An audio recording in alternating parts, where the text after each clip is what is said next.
Hey, what's up, everybody? It's Jeremy here at Cosmic Soup Recording, and I'm back with another Cosmic Soup chat. And today I am joined by one of my bestest friends in the whole wide world. Oh, thank you, buddy. Yes, you might know him from Squared, formerly Alex Squared. He's also an honorary member of Contradiction, and he's also one half of the Gio and Meatbag show podcast. They record every week here, talking about punk rock to wrestling to you name it. So, without any further ado, let me welcome Mr. Alex Giordano. Oh, Welcome to Cosmic Soup Recording. thanks. I know this is probably your first time here. Yeah, I've never been here. It's really nice in here. I like it. Well, good. I like how all my gear is in here and my my banner for my band is hanging up. Yes. No, absolutely. This is Alex's second home, definitely. Yeah, I'm here all the time. I love it. I love this place. So anybody that is unfamiliar, like, give a quick little rundown of your background. Well, I spent most of my childhood moving back and forth from Payson to Phoenix, from Payson to Phoenix. There's a little town outside of Payson called Geisela that I actually spent most of my childhood in. And so I kind of got to get a lot of different worlds and kind of different cultures, even though it's all in one state.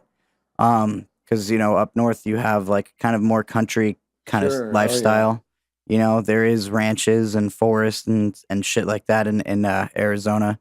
And then down here you got the city life, which is either buck up or fuck off, So, I kind of got I feel like I got a really good experience of what both worlds can be like and how I need to present myself in a, situation or a place where I don't feel like I know where I'm at. Sure. So, yeah. No, that's awesome. So tell me how like a young Alex got started into punk rock music. Was there like some older friends? Was there family? It was pretty much my stepdad, which is just, I call him my dad. He's my dad. He's been there since I was about 5-6 years old. I remember my earliest memories of just hanging out with my mom. And I was like a cowboy. Like, nice.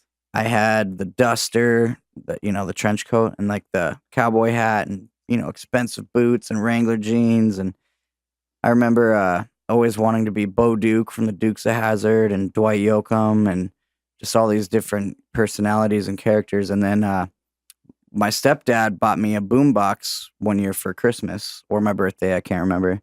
And along with that came the Sublime self-titled album. And that changed my life forever.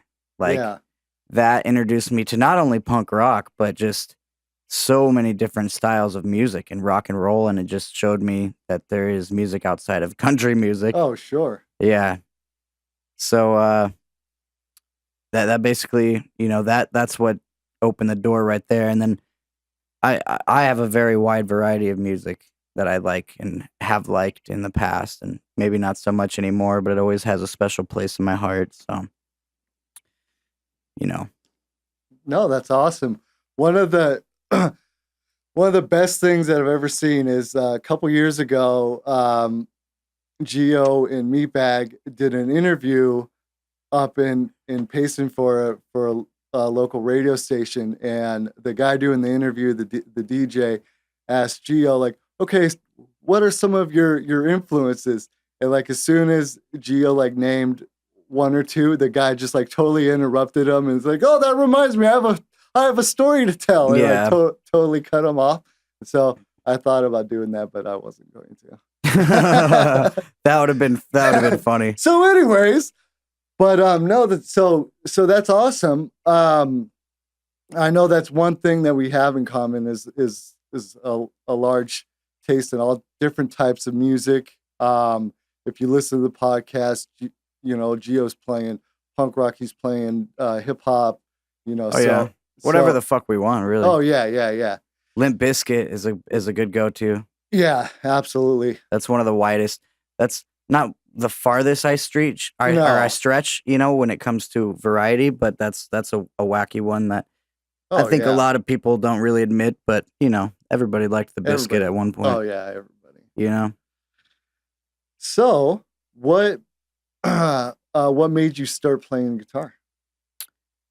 Uh I remember being okay, so in Geisela, there's a lot to do if you just go out and play like as a kid, but as you start getting older, it's like, okay, I can go ride the bike and go hit the trails and all that, or, like what else can I do? And Right. I had an Xbox and all that shit, but I wasn't really into gaming and stuff. So I remember my grandma would get these catalogs that they were called Finger Hut, Oh yeah. and you go through and like order stuff. And I remember seeing like a Harmony like red guitar, and I was like, "Grandma, I want this guitar," And uh, my grandma was a huge part of my childhood. She was like my second mom. You know what I Mhm. mean? So she would be like, "All right, like you got to do this. You got to get these grades in school and blah blah." And then by the time it gets here, you can either have it or I'm not going to give it to you if you haven't reached those standards, pretty Yeah. much. So she really would push me to be good and deserve it. So I got it, and the thing was a hunk of junk, man. It was Yep. missing bolts and nuts and all this different shit. And I was like, Grandma, I can't get it to stay in tune. Like, I can't learn anything on this thing. Like, I'm not trying to complain about this thing, but it's Yeah. not good quality. So what she did is she sent it back. They gave her money back, and then she took me to the local music Uh, store. And well, out in Payson, we sure. had to go to Payson to get it. So it was an event. And I picked out a bass. Oh. And she was like, "I thought you wanted a guitar." And I was like, "But look at this thing, Grandma." And she was like, "It is beautiful." It was a candy green Oh yeah. aria. And uh, she was like, "Yeah, I can't deny it's it's pretty." And I'm like, "Yeah, it is. It's awesome." So I brought it home, and Jay Fly, who's a Mhm. former member of Alex Squared, Squared. Yeah. Alex Squared, yeah, he lived next door to me in Geisela, and we are to this day best friends, Mhm. like like best friends. Um, so I brought home the bass and I'm like, dude, check this thing out. And he's like, oh, that's cool. He's like, look what my dad just let me, have. And his dad had plenty of guitars, like a Yeah. plethora. And so he had an Ibanez Gio, Yep. ironically. Yep. And we would sit in my room at my grandma's house and just play the worst music you could Yeah. ever think of. I didn't even tune my bass because I thought that it would look cool having them all face the Oh same, yeah. same the tuner keys. Yep. So and then Jordan would laugh at me for that and say that I had to tune it, and I'm like, yeah, but I don't know how. And basically from there, I mimicked shit. Jordan himself taught me how to play like some little James Bond riff that he Yeah. learned from like the N64 games or some shit. And then from then on, I learned Seek and Destroy was like my Oh. first full song that I learned. Obviously not the guitar solo and all that, Right. but you know, um, That's a good one. yeah.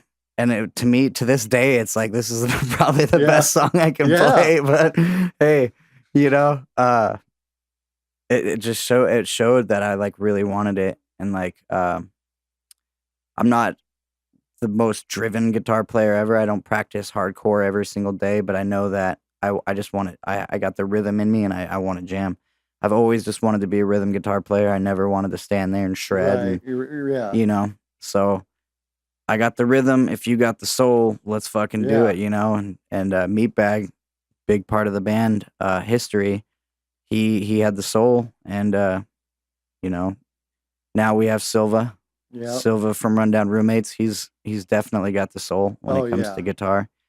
So yeah, No, it's and it's great. And then having another guitar player um, can let you be more of a front man, yeah, which I love. But we'll get to Squared in a second. But my first guitar was an acoustic guitar, and this was like in the early mid '90s, and so I just love like Nirvana and Right. some of the grunge music and everything. And so I really wanted like uh like a Stratocaster, you know. Oh yeah, of But course.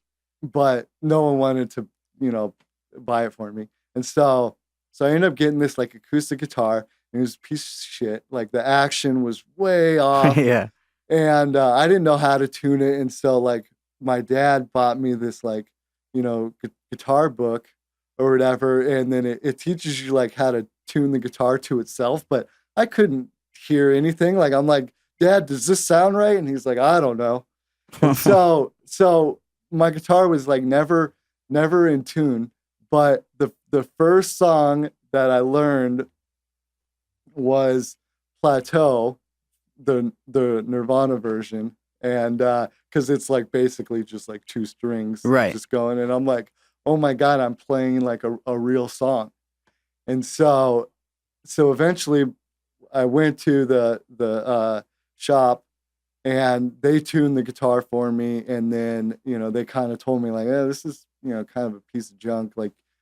And my mom ended up like buying me a electric guitar, and so I would just look up tablatures all the time on the internet. I'd go to the supermarket, and they had those like Guitar World magazines and stuff. And like when no one was looking, like I'd rip the pages out of like the songs that I wanted to learn and put them in my pocket or whatever. And so like I just had like all these tablatures. Hell yeah. And so I would just learn like the little riffs that I knew like of the song, like the cool Right. riff, but that's all I'd know. Like I wouldn't learn the whole song, so I had like no idea what I was doing. Like I always wanted to be in a band, but I never had friends or anybody else that really played, so I would just sit and like play riffs basically until later I like software and computer recording became better, and so I was actually able to like record and put down ideas and make beats and stuff. Right. But one thing that I'm most impressed amongst many things is your songwriting. Oh well, I think you're one of the best songwriters I've met. I mean, I put you right up there with Billy as far as like, thank you, man. That's an honor. just it's because anybody can shred, anybody can play technical stuff, but what it comes down to is the song good or not? Thank you. And you definitely have that. So I know you and Alex Simmons started writing songs together. Do you remember like maybe one of the first songs that you wrote that Oh yeah. we were like, hey, this is actually pretty good? It was Don't Try This at Home. Nice. Because we had I think we had this, well actually the Story of the Runaways, but that didn't come to full like what it is now until after we released Don't Try This at Home. But I'm going off topic here. The very first song technically was Don't Want to Become a Man. Yeah. But it's just, repetitive and kind of wacky and silly. So when we wrote Don't Try This at Home, that was like, okay, we can actually like write songs, like. And what's amazing is these songs actually made it on the album. Yeah. All three of the songs that, well, that's more so is just because that's all we Nostalgia. had, like when we did Drainage, it was just like, all right, like here's everything we got, like I think there was a couple songs that were like, yeah, we're not going to do that because it's not even, we haven't even worked on it enough or anything. But for the most part, all those songs were just like what we had, everybody had to offer. I think Meatbag wrote Laundry Day for the Homeless. I wrote like the good middle chunk of that album, just like sitting in Idaho by my fucking self, like, or Spokane, Washington, just, staying with my older brothers, not really knowing anybody or who the fuck I was at that time in my life. So I sat in a room with a acoustic that was missing a string and wrote like 3 of those songs. I wrote For All It's Worth, So What, and I think the rest of Story of the Runaways, or at least a good chunk of it. And so basically, So I'm sure you would draw like influences because some of those songs, like you can definitely hear influences. So Oh yeah. so where do you get your lyric inspiration from? Because Story of the Honestly, Runaways, that's no like first song. Like that's some intense shit. yeah. Yeah, well thanks, man. I appreciate that. Like I Honestly, think the first song I wrote was just about like some dumb girl that didn't like me, you know, and or whatever. But I've always wanted to be deep. Like right, not too deep, like, like fucking System of a Down deep where you're right, like, what the fuck are they saying? yeah, But like just deep enough to start making people feel and like wonder and I've always tried to keep my songwriting general too so that people can apply it really to anything that they might be going through. But honestly, one of my main inspirations lyrically would have to be Eminem. oh yeah, Like that guy spoke to me in a way that, I'm sure every really, oh really big yeah, Eminem fan feels the same way. But that was like for a good 3 or 4 years. That was, my guy, my oh idol, my yeah, fucking everything. So, um, just the way he puts stuff together and basically tells a story within a main idea of a song, yeah, is kind of like always intrigued me. Like he always brings it back to the main point of why the song exists. Like this is what it's about, but here's these three whole different like scenarios on how they could be about this one thing. yeah, And it's like, yeah. Like speaking of Eminem, um, I think that for me, you know, writing songs, it was just like always like, okay, I have to keep it somewhat like in a certain lane. And then when I heard the Eminem song Kim, it yeah, just blew my mind and it just opened up so right, many possibilities. And I was just like, oh, like I can talk about this. yeah. Like you don't And have to do or say anything, right. you know? And I mean, obviously, like it's just all like, you know, it's fiction. I'm not saying that anybody should go kill their girlfriend, but it was Yeah, it yeah. was just like, oh, okay, and just the emotion, the and the energy from that song, Oh definitely yeah. like inspired me to probably write 50 songs like it. Yeah, So I actually tricked my mom and my grandma into buying me like the first two Eminem albums. It was the Slim Shady LP and the Marshall Mathers LP. Because again, she would get these catalogs where you yeah, order like 12 CDs and pay for pay like, a penny. yeah. It's like some hook thing like Yeah, that. So I was like, "Oh, can I get Eminem?" And they're like, "What's Eminem?" And I'm like, "Oh, well, I don't know. It's like kind of like a kid thing, yeah, like I don't know what I made up. I said right. something like it has something to do with maybe church or something Yeah, like yeah. that, just so it would be like a positive thing." And they're like, "All right, cool." And then like, like a couple months later, I asked my mother. I'm like, "Mom, what's a clitoris?" And that was the end of Eminem for me. I had to sneak it from then on. Oh, what up? Oh, hey, Rody. Hey, Hey, Rody. welcome back. Welcome, buddy. Not welcome back. I mean, Welcome here. this ain't the Gio and Meatbag show, but welcome. Dude, I had a fucking shit ass night. All right, Yeah, we'll talk about it later, buddy. yeah, we will. What are you guys doing? He's interviewing me for his for my Cosmic Soup. channel. Oh, hey guys. It's me, Rody. I'll let you guys get back to it. Bye. Thanks, bud. If you guys need anything, I'll be right over here. Yeah, we'll be out Okay. in a second. I love you too, Rody. Wonder Boy the Rody, everybody. It's just Rody. Wonder Boy's dead, faggot. Wonder Boy is right there. We're gonna cut So all that anyways. shit out. Yeah, so the first thing I heard from Eminem was like, "My name is," and I'm just like, whatever. This was like the TRL days and stuff, and I'm just like, oh yeah, whatever. And then it probably took me like a year or so before I like heard the rest of the album, and Yeah. he's like talking about like mushrooms and And tying a rope around his dick and swinging from a tree and yeah, what the and it's fuck? like all these rappers are talking about blunts and big screens, and you're talking about homosexuals and biking. in, yeah. And I'm like, oh my God, like, where's this been all my life? Yeah. So that segues into Omaha Steaks. No, just kidding. Yeah. It makes me want steaks.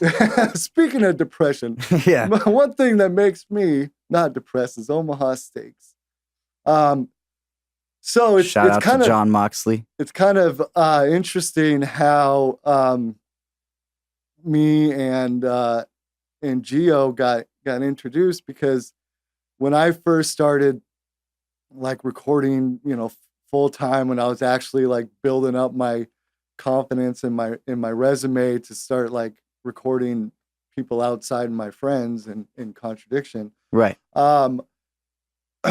There's this band from Payson called Discordant that wanted to record. And so I'm just like, okay, never met them before. I don't even know how they saw my ad from Payson. Yeah, that was Meatbag. I think it was Nate found me on Facebook. Okay, yeah. okay. Because it was just my communication was through Nate. And so they just wanted to record. And so I'm like, okay. And so they came from Payson, recorded in my garage on a sunny April day. And I was just like, oh my God, like these guys are like really good. Yeah. And they ranged from like, Stephen was just a baby then. And Mikey was like a little older. And then, Nate was just somewhere in the middle, but they were just so tight, because there's nothing to do up in Payson except for just play music together. And it really translated. And so we did like a 4-song EP for like $200. And then that was it. And then, a couple years go by or so. And I start getting this Facebook message from this guy named Jerry, and he just said, "Hey, I got this band. I'd like to get him." Oh, J Fly's dad, yeah. Yeah. And so he's like, "I'd like to get him into the studio and stuff." And so I'm like, "Okay." And shout out to Papa Jerry Flyshocker. Yeah, if it wasn't for him, none of this would be possible. We would not be here right now. So I'm just like, okay. And so they came down. Gio didn't make the first trip, but I look out and there's Stephen. And I'm like, holy shit, dude. I didn't even know that you were in this band. I didn't even know what I was recording. Yeah. I didn't know what you guys sounded like, who you guys were or anything. And so in typical Meatbag fashion, he did like the whole album drum tracks in like an hour and a half. Oh yeah. First fucking take knocks him out on everything. And they're like, okay, well, Gio's gonna come tomorrow. Yeah. And he's gonna do his guitars. And they're like, you know what? He's really awesome, and you're gonna really like him. And I'm like, yeah, we'll see about that. Yeah. And so the next day, Gio and Veronica showed up at my house, and it's been true love ever since. But I just have to tell the one funny story. So Gio comes to my house, and I'm like, oh, did you bring an amp or anything? He's like, well, I got this little Marshall thing. Yeah. Should we just go out of that? And I'm like, we can try it. And then I'm like, yeah, we're not doing this. And so on that first record, all the guitars were just recorded direct. But, yeah. But we learned a lot from that record, and I mean, it was a great experience, and I learned a lot from that record. It goes down as memorable experience. You can never be too prepared. Yeah, and I mean, for me, like, I learned like maybe I should have a conversation with the band and have them play me some rough stuff, or just interact with them, get a feel for them, because then it wasn't until like afterwards that it's like, oh man, we could have, like, if we took a little bit more time, like we could have really dialed in some tones and Yeah. stuff. But still, I know you guys are hard on yourselves, but I mean, I still love it because the songs are so good. Thank you. And I appreciate that. If you want to check it out, Alex Squared Drainage. It's on Spotify, YouTube, all the music. We're gonna places. drop some links, and I'm just gonna go ahead and say it that next year is gonna be the 5-year anniversary. So there might be a reissue. There might be a little bit of We'll see. remixing, remastering. Yeah. But no, definitely. Don't hold us to it. And he gave me a CD, and he's like, "Oh, we recorded these songs like up in Payson, but we want a little bit better, recording and everything." And as soon as I heard like Story of the Runaways, I'm just like, "Where the fuck did this song come from?" I'm like, "Do you realize like how good of a song this is?" And they're like, "Well, it's all right." And I'm like, "No, this is good." Thanks, man. So so after we re-release, I think we're gonna do like a greatest hits, and I'm gonna put all my favorite songs on one CD. Oh God. Just do a Cosmic Soup presents Squared's greatest hits. Because I mean we're deep. I mean, we put out Drainage, and then not too long after that, they put out another EP that they kind of recorded, and that's a garage EP. We did that themselves. in Payson. Yeah. DIY. They're trying to be like Metallica. They did a Garage Days. Yeah. but it was still cool, and I brought up the levels a little bit. I added some stuff to it, but it's still cool. And then we decided that we were gonna get in the studio and put out something else, and we put out a great record called The Lead Balloon. And Thank you. And then I moved. I started upgrading, and then they said, "Hey, we've got our 14th bass player, and we're gonna do another record. We've got another bunch of songs," and so we think we started with about 12 songs. Oh yeah. And we pushed it to the max on that one. Next thing you know, we're in the 20s. 19. 19. Oh yeah, 19. 19 is what we ended up with. Yeah.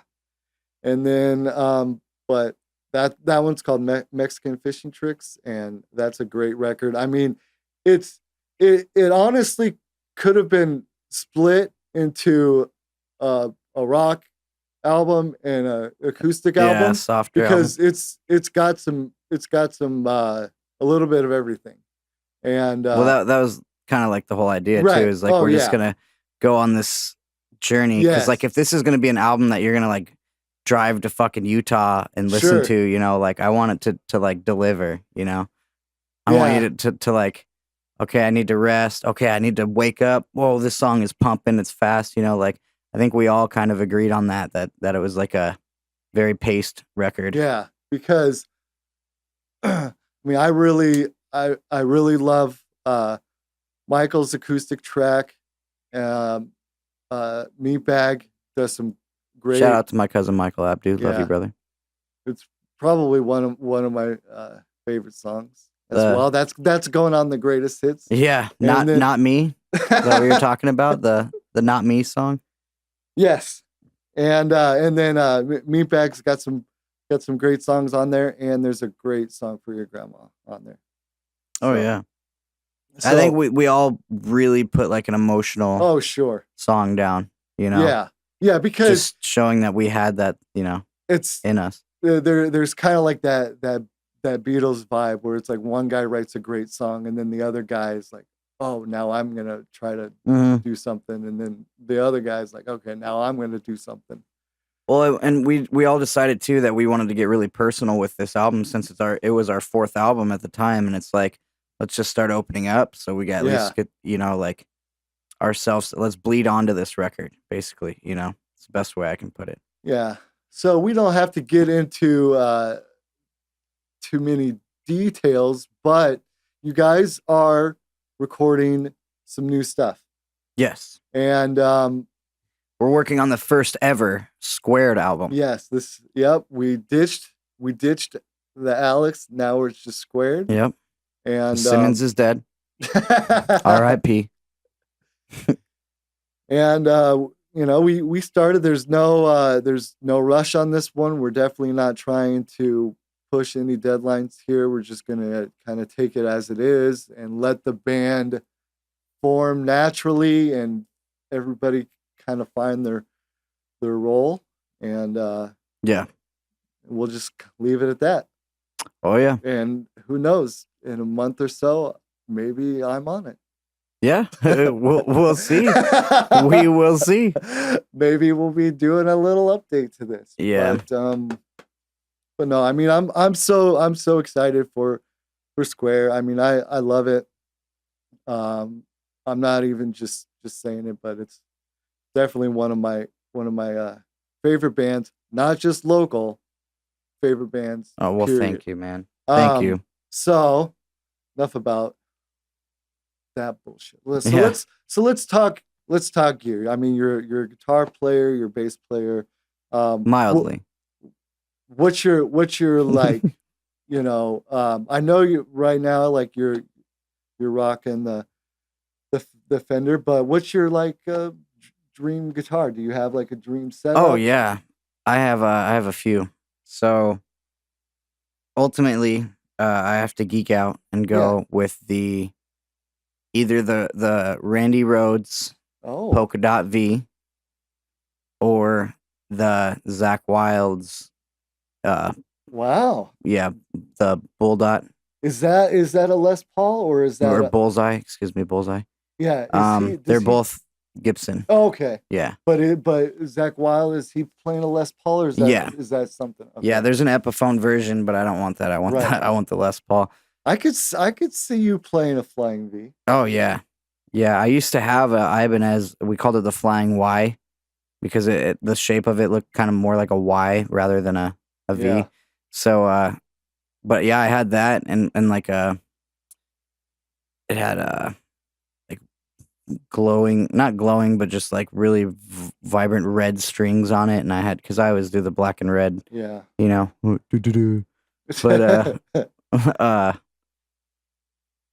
yeah, I don't know. Definitely Dream Gear would have to be one of those two guitars, and I would probably if I got to pick or choose, I would go with a PV. Yeah. Fucking full stack. PV is like always been one of my hidden. Really? Yeah, I really like PV. I like the shriekiness of it, and it's got good bassy tone. I've always liked PV. I play out a Fender because I fell in love with Fender later in life. I've never picked up a guitar smoother than the Tom DeLonge signature Stratocaster. To this day, I haven't played one that I like more than my guitar. Yeah. So that was a complete surprise because I was always a Gibson guy and kind of was like, fuck Fender, they're basic bitches, Right. But I don't know. I played it and I was like, yeah, fuck every other guitar in the world. I know. I'm waiting for Fender to give me an endorsement deal because everything I do is Fender. Yeah, dude. Like for real. And it's like, man, maybe I should try something else. But it's like, no, Let's try to get them to sponsor the Gio and Meatbag show. We know some people that work for Fender, so yeah, a couple. We do. I'm gonna tell the story of how I got the Stratocaster. Please do. I love this. So Alex Simmons' father bought him 2 signature Tom DeLonge Fender Stratocasters, and one was the black one and one was the banana yellow.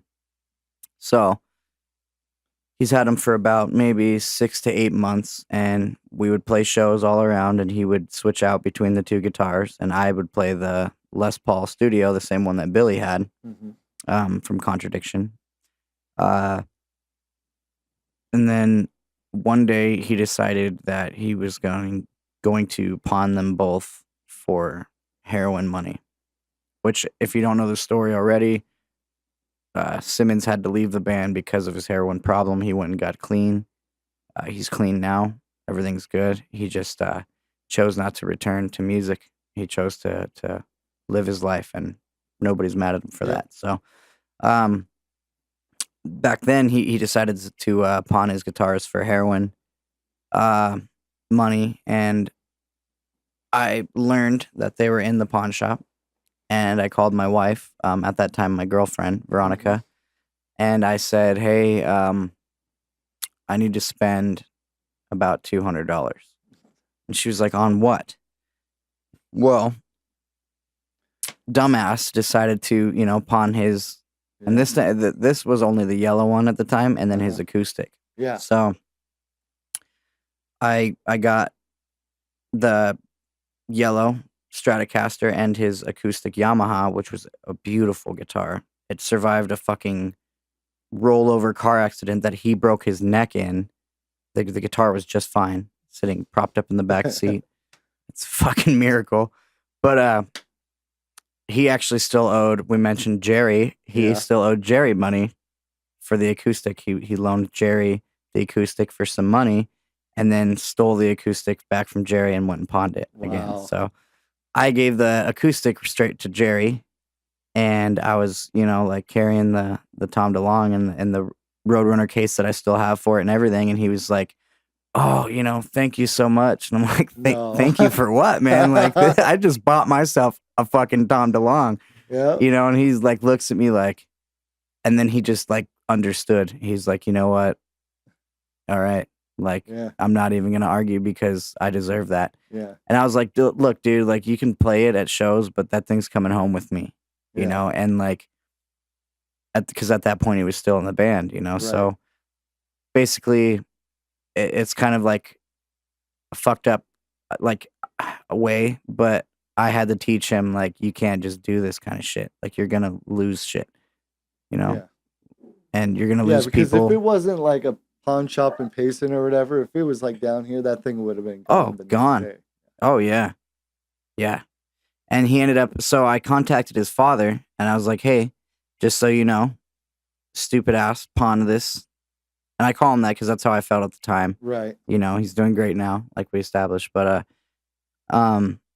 he decided to pawn the yellow one, and I bought it out of pawn, and I just wanted to let you know that I own it now, and I'm going to keep it safe, and he can use it whenever he wants. And he was like, you know what? I respect that. Like, by all means, go ahead. And I was like, what do you want me to do about the black one? Because that's just free game at this point, and he's going to do it again. Mm-hmm. And he was like, take that thing and carve his fucking name on it. So I took it one day when he was all fucked up, sitting there on the couch. So I fucking took his guitar, and I carved Simmons into the back of it, like, as fucked up as I could, like, got in there, you know what I mean? And he still pawned it. Wow. They still took it. Wow. Yeah. So yeah, that one's gone. The black one's gone. That'll always be the one that got away, because I wanted to buy that one too, and then I could have the black and yellow Tom DeLonge. Yeah. Damn you, Simmons. But that's the Great White Buffalo.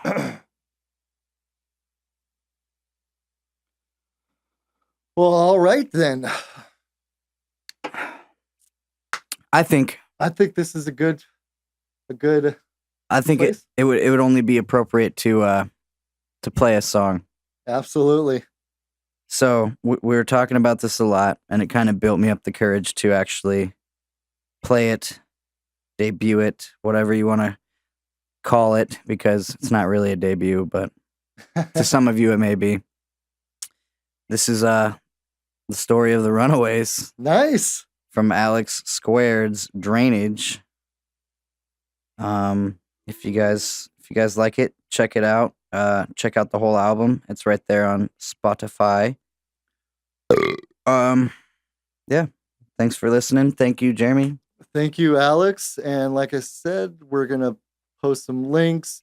So be sure to go check out Alex Squared. Check out Squared.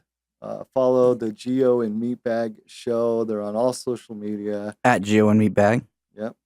And I'm sure we'll get you back in here soon enough, and we'll talk some more shop. I appreciate it, man. Thank you so much, sir. This has been awesome, man. This has been awesome. Yep, everybody check out Cosmic Soup Recording. Great quality stuff here. Podcasts, hip-hop, metal, punk rock, stand-up comedy, whatever you want to do. Listen to the Gio and Meatbag show every week so you can hear the Cosmic Soup Black Hole of the Week. Yeah. Hell yeah. All right, well, this is Story of the Runaways by Alex Squared.